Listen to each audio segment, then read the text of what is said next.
Dieu vint sous forme humaine, de sorte que ceux qui étaient visités parlaient premièrement d'hommes ou d'un homme pur Eliezer, j'ai vu Dieu. Dieu était ici présent.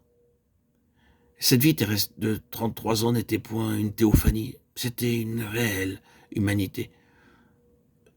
Ce n'était pas une apparence éphémère, une forme passagère, juste une visitation. Ce fut un homme, une vraie humanité sur cette terre, pendant plus de 33 ans. Ce ne fut pas un visiteur angélique, ce fut un homme.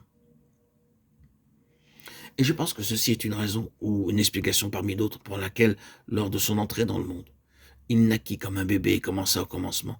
Il n'arriva pas comme un visiteur en pleine maturité. Il commença au commencement même, entrant malgré une différence cependant par la même porte comme les autres hommes et vivant ici-bas en traversant la première enfance, l'enfance et la jeunesse pour devenir un homme fait, acceptant une vie sur la base de l'absolue dépendance à Dieu. Si vous réfléchissez, vous verrez qu'il y a tant de choses qui confirment ceci. Pourquoi dut-il, durant sa tendre enfance, être amené à la hâte hors du pays par Joseph et Marie? Parce que l'on cherchait à ôter sa vie. Pourquoi le ciel n'est pas intervenu et ne s'est pas assuré lui-même de sa protection absolue par des moyens miraculeux en vue de le préserver et d'affronter ces forces qui s'opposaient à lui?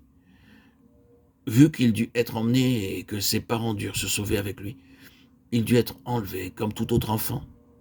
Le fait est qu'il est en train de vivre notre vie, il est exposé à nos expériences, il peut y avoir des éléments miraculeux œuvrant à l'arrière-plan, mais quant à l'aspect visible des choses, il a faim, il a soif, il est fatigué, il est poursuivi, et on cherche à ôter sa vie. Il traverse cela de la même façon que vous et moi.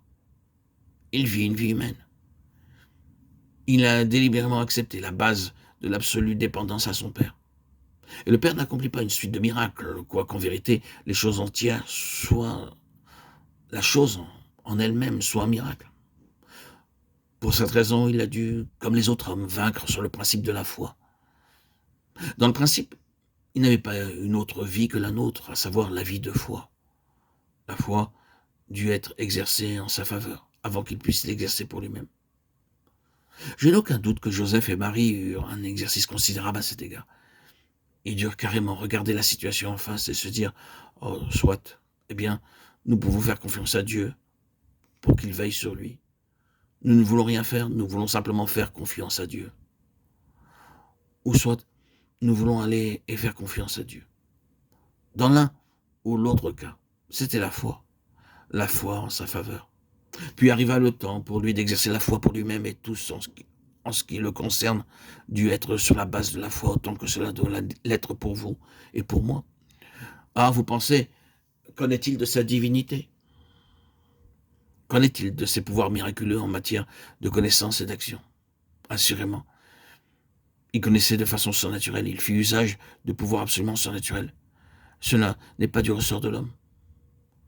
Rendons ceci très précisément clair dans nos pensées. Ceci ne contredit en rien ce que j'ai dit. Remarquez que Jésus n'a jamais usé en sa faveur de ses pouvoirs miraculeux dus à sa divinité.